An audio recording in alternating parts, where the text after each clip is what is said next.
A maioria das fotos nos faz lembrar de bons momentos e memórias que queremos guardar para sempre.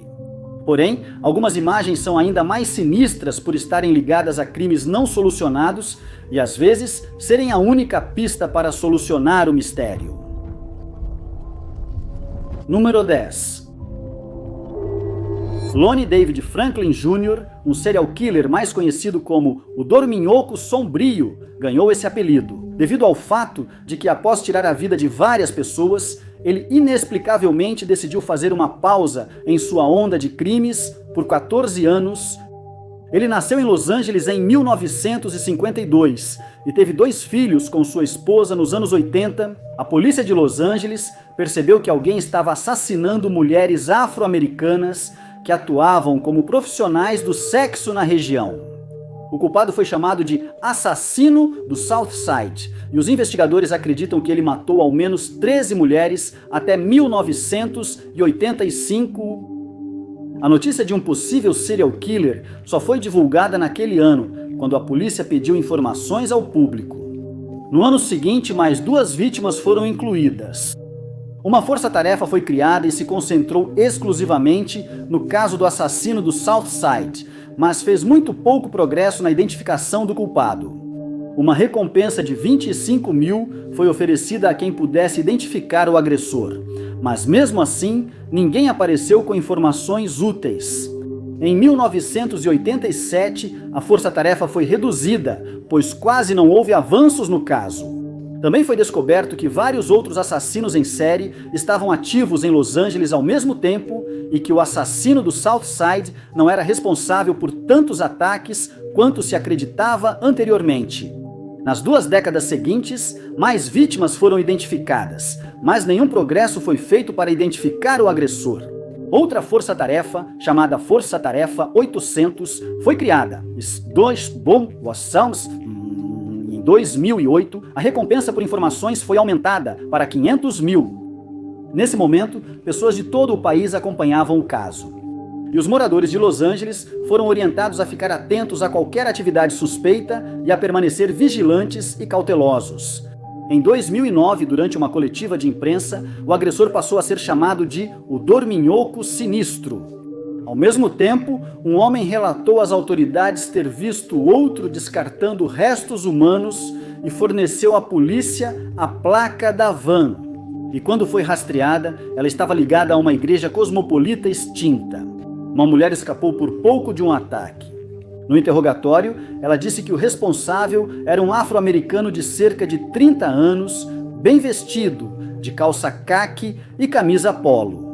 Lonnie David Franklin Jr. virou suspeito após seu filho ser preso e o DNA dele mostrar semelhança com o encontrado nas cenas dos crimes. O DNA de Franklin foi coletado em um restaurante que frequentava e, ao ser comparado ao do agressor, levou à sua prisão em julho de 2010. Mais tarde, naquele ano, a polícia revelou que, ao revistar a casa de Franklin, encontraram mais de 1000 fotos de mulheres, presumivelmente tiradas por ele. Número 9. É lamentável que quando alguém não consegue mais se cuidar, dependa dos entes queridos para garantir suas necessidades médicas diárias. Mas às vezes é impossível cuidar deles em casa.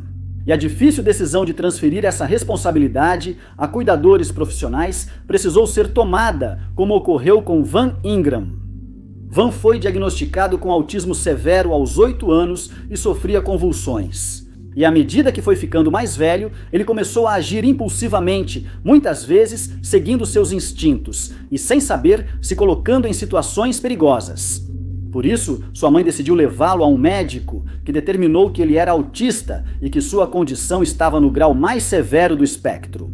Com o tempo, ficou mais difícil controlar. Ele e sua família, seguindo o conselho dos profissionais de saúde, decidiram que ele receberia melhores cuidados no Centro de Desenvolvimento Fairview, em Costa Mesa, Califórnia. Ele começou a morar na instituição naquele mesmo ano, aos 8 anos de idade, e rapidamente ficou claro que ele precisava de supervisão e cuidados. 24 horas por dia. Ele era uma criança muito energética e tinha dificuldade para ficar parado até mesmo por alguns minutos. A família dele sabia que os profissionais da instituição cuidariam melhor dele do que eles mesmos. Van ficou sob cuidados pelo resto da vida, mas em 2007, aos 50 anos, algo ocorreu e ainda não foi totalmente esclarecido. Cerca de 5h30 da manhã, em 6 de junho daquele ano, às 5h30 funcionários do centro relataram encontrá-lo inconsciente no chão ao lado da cama. Ele não tinha ferimentos visíveis e tentaram acordá-lo sem sucesso. Seus cuidadores o sentaram, vestiram e tentaram fazê-lo levantar, mas acabaram devolvendo-o à cama, quando simplesmente não obtiveram nenhuma resposta dele. Nessas situações, funcionários do centro são treinados para estabilizar o pescoço do paciente. Mas nessa ocasião, eles negligenciaram esse procedimento e apenas chamaram os paramédicos para ajudar. 2 horas após Van ser encontrado inconsciente, ele foi levado para o hospital Hoag, onde fizeram radiografias e descobriram que ele havia sofrido uma lesão grave na coluna. O médico que percebeu isso também acrescentou em seu relatório que esse tipo de lesão não poderia ocorrer apenas com alguém caindo da cama e que tinha que haver força excessiva envolvida. O centro de cuidados relatou que Van se lesionou após escorregar da cama, mas a família dele não acreditou. Eles alegaram que ele não recebeu os cuidados que deveria e que a equipe da instituição foi negligente depois de encontrá-lo inconsciente. Além disso, eles alegaram que seus cuidadores tentaram encobrir o fato de que ele havia sofrido uma lesão grave. Uma das últimas fotos de Van mostra ele deitado em uma cama de hospital após o incidente, com sua família presente. Ele morreu 6 dias depois dos ferimentos e a família processou por negligência. A investigação resultante revelou que alguém na instituição colocou Van em uma gravata e, nesse processo, quebrou o pescoço dele. Número 8. O cérebro humano é um órgão extremamente complexo e interessante que ainda não é totalmente compreendido pelos especialistas. A Universidade do Texas coleta cérebros de falecidos para ampliar pesquisas sobre o tema.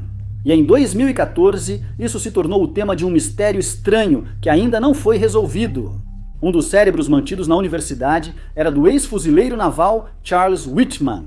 Ele nasceu em Lake Worth, Flórida, em 1941 e teve uma infância difícil, já que nenhuma conquista que ele e seus irmãos alcançavam era boa o suficiente aos olhos do pai.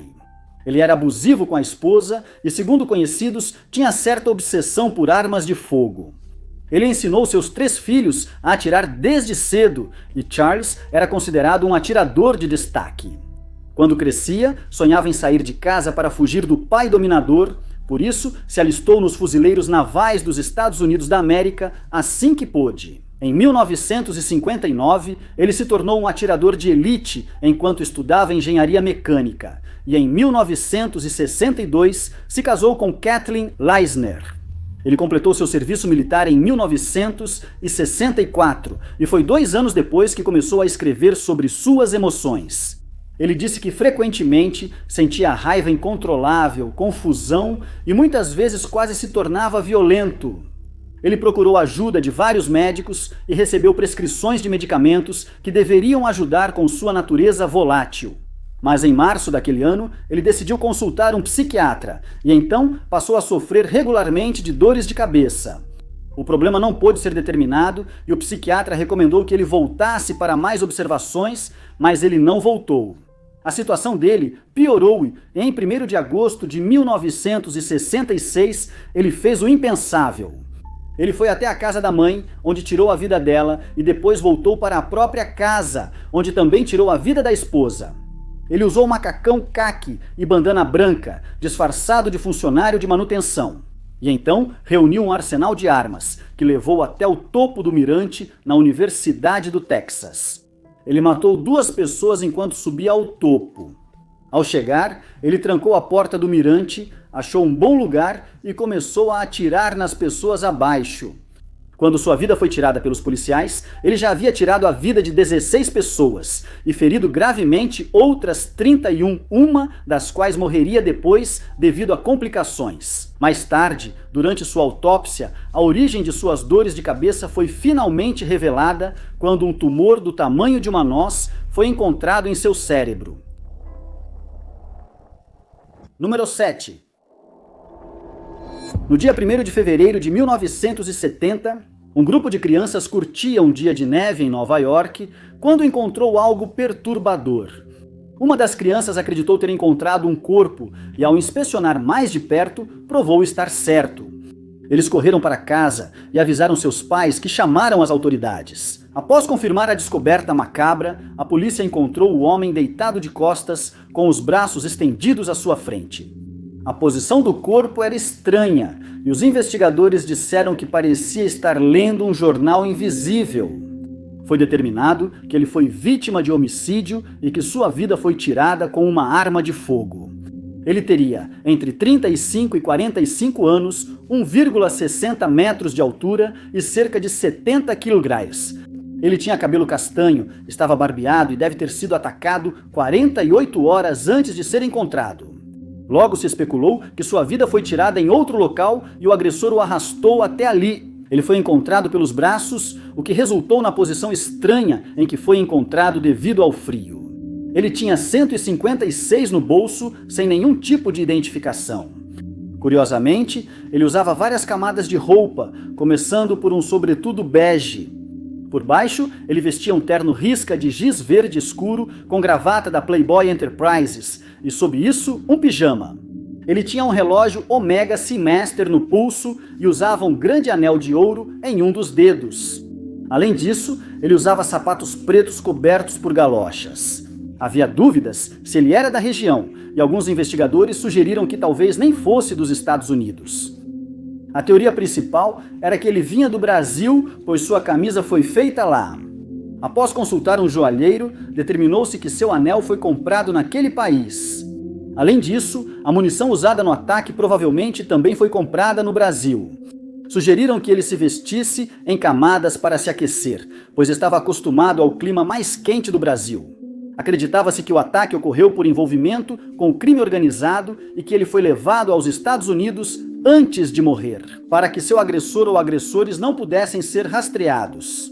Os moradores da região, incluindo criminosos conhecidos, foram interrogados, mas ninguém reconheceu o homem e sua identidade permaneceu desconhecida. Até 2019, quando decidiram exumar amostras de seus restos mortais para coletar seu DNA. Um desenhista forense fez um retrato falado do homem e a foto foi divulgada ao público para obter mais pistas. No ano seguinte, Edward Sullivan, 42 anos, detento em Stormville, Nova York, afirmou ter informações sobre John Doe. Ele ouviu detentos comentando sobre 3 homens que mataram um entregador de drogas e descartaram o corpo em um barranco. E ele nomeou os detentos como Alphonse Persico, Jerry Langella e Hugh McIntosh, todos conhecidos por terem ligação com a máfia. Todos eles já faleceram e ainda não se sabe se estavam envolvidos na morte desse homem. Até hoje, o John Doe permanece não identificado. Número 6. O desaparecimento e morte de Denise Leclerc, de 32 anos, em Burton, Michigan, no ano 2000, continuam sem solução em 2023. A polícia divulgou a foto de um anel que pode ser do agressor dela. Esperam novas pistas? Denise, de Covington, Kentucky, casou-se com Danielle Leclerc após o ensino médio e tiveram 2 filhos. Eles se mudaram para Grand Blanc, Flint, Michigan, em meados dos anos 1990, onde Denise trabalhou no McLaren Regional Medical Center. Apesar de parecer ter um casamento perfeito, Denise tinha um caso com um colega. Em 23 de abril de 2000, no turno das 23 horas, Denise não voltou para casa. Ela enviou cartões postais pelo correio de Burton e depois sumiu. Seu Chevrolet Cavalier vermelho foi encontrado abandonado por volta da meia-noite no estacionamento do correio. A porta do motorista estava aberta, vidro abaixado e luzes e pisca-alerta ligados. O carro foi guinchado antes dela ser dada como desaparecida, atrasando a investigação da cena. No carro, o celular dela estava no carregador, mas a bolsa sumiu. Na manhã seguinte, as roupas dela foram encontradas a cerca de 800 metros de distância, perto de um consultório médico. O corpo dela foi achado logo após em um campo, usando só roupa íntima e um sobretudo. Uma autópsia confirmou que ela foi morta por um disparo de arma de fogo. A principal pista foi o anel de ouro com um diamante achado perto do corpo dela, que teria caído do dedo do culpado durante o ataque. Daniel Leclerc e o amante de Denise foram descartados como suspeitos pelo DNA na cena, e até hoje o agressor dela não foi identificado. Número 5. Adele El Rafey, de 57 anos, tragicamente perdeu a vida no dia de Natal de 2022 e seu caso continua sem solução. 3 anos depois, embora muçulmano, Adele comemorou o Natal com Lisa e a família, para quem essa data nunca mais será igual. Naquele dia, nevava na cidade natal de Adele, Covington, Tennessee, e a família passou a manhã como muitas outras no Natal, abrindo presentes e curtindo a companhia mútua. Depois, ele foi até sua loja de conveniência chamada Bull Run e abriu as portas caso alguém precisasse fazer compras de última hora para o Natal. Lisa depois disse que pediu para Adele ficar em casa com a família, mas ele abriu a loja mesmo assim. Ninguém esperava que entre meio-dia e 1 da tarde, um homem entraria na loja, sacaria uma arma e mataria Adele. Ele provavelmente viu bem seu agressor, pois precisava autorizar a entrada dos clientes e deve ter pensado que era só mais um. Ao analisar a cena, concluiu-se que Adele estava atrás de um balcão quando o agressor atirou. E ele não teria tempo de reagir ou fugir. O homem atirou por uma pequena abertura no plexiglass instalado à frente do balcão, então não podia estar a mais de 1 metro da vítima. Agora é compreensível supor que o ataque foi um assalto que deu errado.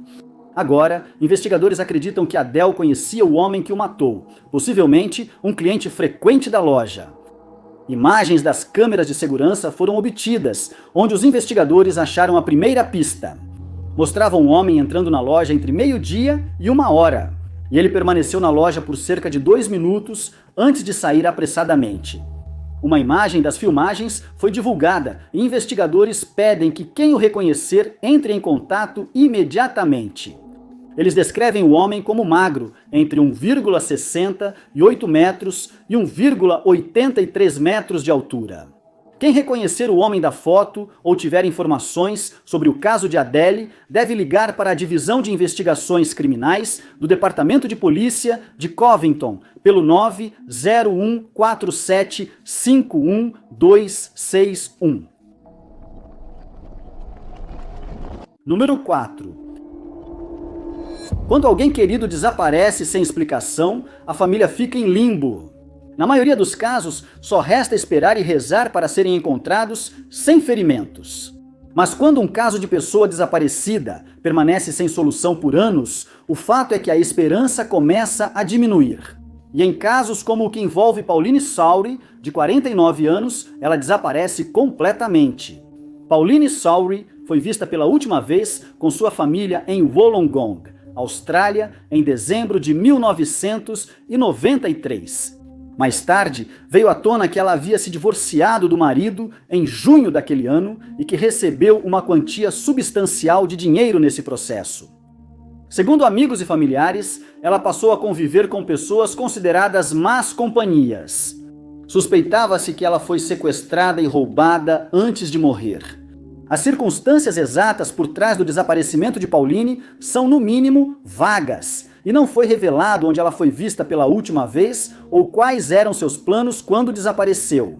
Em 2002, investigadores disseram acreditar que alguns dos novos conhecidos dela poderiam saber o que ocorreu e estar envolvidos em seu desaparecimento. Em 2008, ela foi oficialmente declarada falecida, apesar do fato de não ter sido localizada. Em 2023, o caso foi reaberto e uma 500 mil foi oferecida a quem desse informações sobre seu paradeiro ou identificasse o agressor. Logo, alguém entrou em contato com as autoridades sugerindo que procurassem na mata em Fig Tree, e lá os investigadores encontraram sua primeira pista. Foram encontradas 3 peças de roupa que seriam de Pauline. Entre os itens recuperados, havia uma blusa branca de manga longa com detalhes laranja e uma calça escura de poliéster.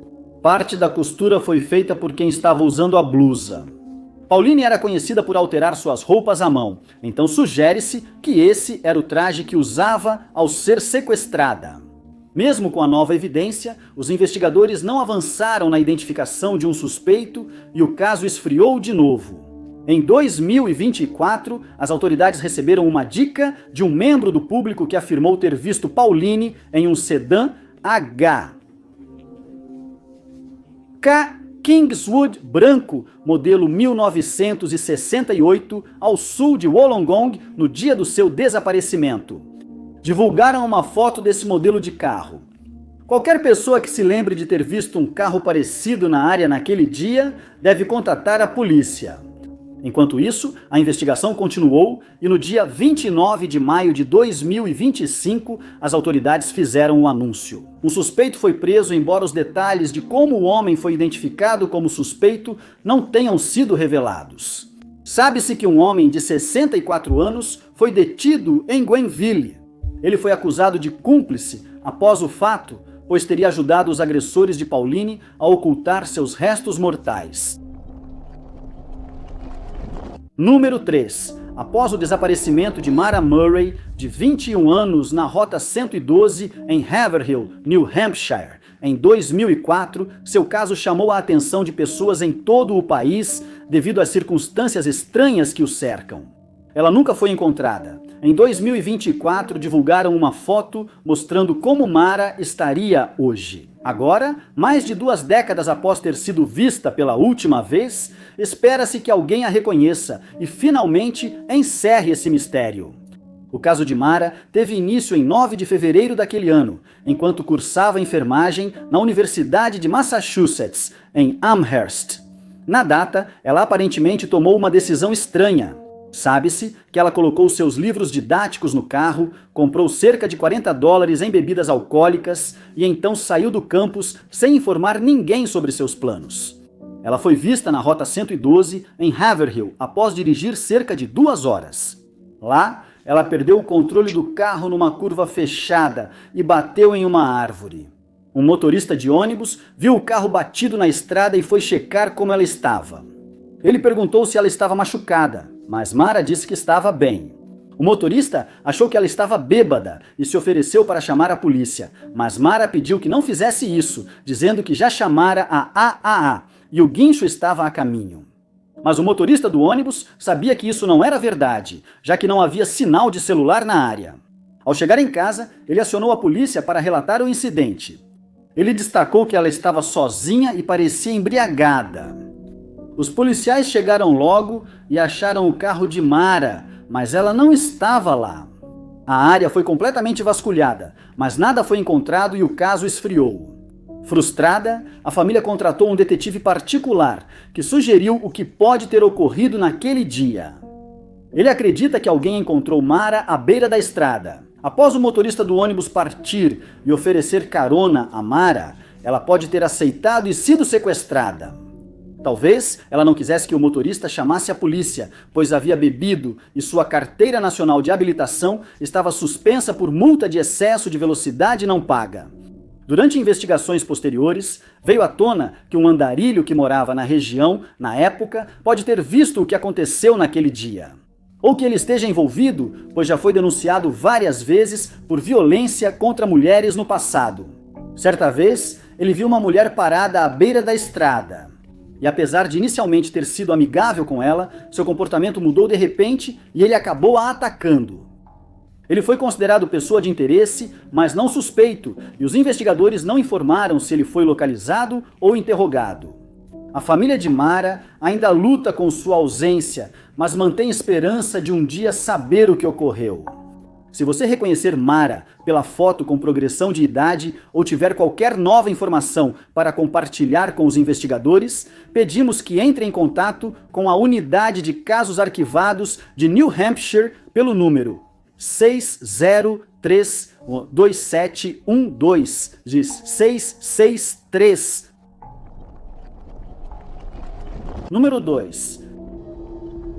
A polícia de North Oakland divulgou a foto de um veículo suspeito de envolvimento no caso de Aya Nakano, de 22 anos, morta a tiros. Em 2013 poucas horas, antes de comemorar seu 23º aniversário, Aya havia acabado de se formar em Sociologia pela Universidade de Oregon na época. E para ganhar um dinheiro extra, ele começou a trabalhar em uma empresa de logística. Em 12 de junho daquele ano, ele foi ao campus da Universidade da Califórnia, Berkeley, e jogou basquete. Após o jogo, ele entrou no carro e foi dirigindo para casa, em Emeryville.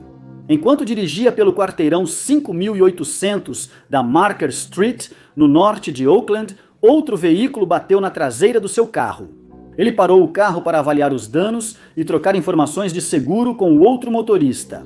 Os dois homens saíram do outro carro e se aproximaram de Aya, antes que um deles sacasse uma arma de fogo, apontasse para Aya e puxasse o gatilho, tirando sua vida no processo. Nos anos que se passaram desde então, nenhum suspeito foi identificado, e a família de Aya sente que a polícia tem sido negligente em seus esforços para resolver o caso. Maria, sua mãe, acredita que alguém em Oakland sabe o que ocorreu naquela noite. Eles se recusaram a falar por causa da cultura do silêncio mencionada por ela na região. Eles também temem que os culpados se vinguem caso se manifestem. Por isso, o caso de Aya segue estagnado. Mas, em um esforço para obter mais informações, a polícia de Oakland e o FBI ofereceram uma recompensa conjunta de 120 mil para qualquer pessoa que entre em contato com eles com informações que levem à identificação dos agressores de Aya. Os investigadores divulgaram uma foto do carro suspeito de atingir o veículo de Aya, após identificá-lo em câmeras de segurança. A foto mostra que é um sedã prateado de 4 portas, mas a imagem está muito borrada e nem o motorista nem o passageiro podem ser vistos. Não foi revelado se Aya foi roubada após o ataque, e por isso o motivo do crime continua sendo um mistério. Seus amigos e familiares afirmaram que ele não tem nenhum envolvimento com nada impróprio, como substâncias ilegais, e até onde sabem, ele não fez nenhum inimigo. Mesmo sem saber marca e modelo do carro, o Departamento de Polícia de Oregon espera que alguém reconheça o veículo pela foto. Se você ou alguém souber algo que ajude a resolver o caso de Aya, ligue para a Divisão de Homicídios do Departamento de Polícia de Oregon, 510-238-3821. Número 1. Muitos de nós vamos admitir que somos propensos à fúria no trânsito enquanto dirigimos. Isso já causou muitos conflitos, mas a maioria só extravasa a raiva antes de seguir o dia. E logo, o incidente é esquecido. Mas isso não foi o que aconteceu no caso envolvendo um caminhoneiro de 44 anos chamado Jorge Guerreiro, que era de Perth Amboy, em Nova Jersey, e que dirigia seu caminhão no sentido leste da Interestadual 10 no dia 7 de maio de 2017, segundo testemunhas que viram o incidente acontecer por volta das 13h50. Naquela tarde, Jorge saiu de uma área em obras e trocou da faixa direita para a esquerda. Isso irritou outro caminhoneiro que passou a colar na traseira do caminhão de Jorge, fazendo-o retornar à faixa da direita. Mas o outro caminhoneiro acelerou e emparelhou com Jorge. As testemunhas não têm certeza, mas acreditam que o segundo motorista encostou o caminhão de Jorge, fazendo-o sair da estrada e entrar em um bosque próximo. Depois, isso apareceu quando os caminhões estavam juntos. O segundo homem sacou uma arma e atirou várias vezes em Jorge, enquanto trafegavam a 110 km por hora. As testemunhas que estavam presentes imediatamente entraram em contato com a polícia, pois estavam preocupadas que Jorge pudesse ter se ferido. Quando os policiais chegaram, viram que ele já havia sido atingido várias vezes e estava morto. Jorge estava viajando com sua cachorra Ária, que havia sido resgatada de um abrigo e o acompanhava em muitas de suas viagens. Desde que decidiu começar a dirigir caminhões de forma autônoma, anteriormente ele trabalhava na Oscar Transporte em Middlesex, Nova Jersey. Ária foi encontrada ilesa no caminhão e foi levada para um abrigo local, de onde mais tarde foi buscada pelo primo de Jorge. Desde então, ela mora com o filho de Jorge, Cristóvão, e dizem que está bem. Eles disseram que, após o caminhão de Jorge sair da estrada, o agressor fugiu rapidamente e, apesar da descrição de testemunhas, nunca foi identificado. Eles descreveram o caminhão em que ele viajava e uma foto desse veículo já foi divulgada ao público. O suspeito é descrito como um homem afro-americano com barba e é provável que ele seja caminhoneiro há algum tempo. Sugeriu-se, porém, que ele provavelmente não segue uma rota fixa e pode não ter voltado à área após o ataque. Para complicar, a Interestadual 10 é uma das estradas mais movimentadas do país, com milhares de caminhões passando diariamente. Ainda assim, as autoridades divulgaram a descrição do caminhão do agressor, observando possíveis danos na lateral após a colisão. Ele é um Freightliner Century Flat Top laranja, modelo 2000-2005, com defletor de ar e dormitório. No momento do incidente, o agressor rebocava um trailer branco de 53 pés, que testemunhas disseram estar muito sujo. Quem presenciou o incidente ou conhece o caminhoneiro deve contatar o Departamento de Polícia de Jacksonville pelo 9046 300 0500. Muito obrigado por assistirem, pessoal. Se vocês gostaram deste vídeo, não esqueçam de clicar no botão de curtir. Não esqueça de se inscrever e ativar o sininho para receber nossos próximos vídeos. Sou o Top 5 Desconhecidos e até o próximo vídeo.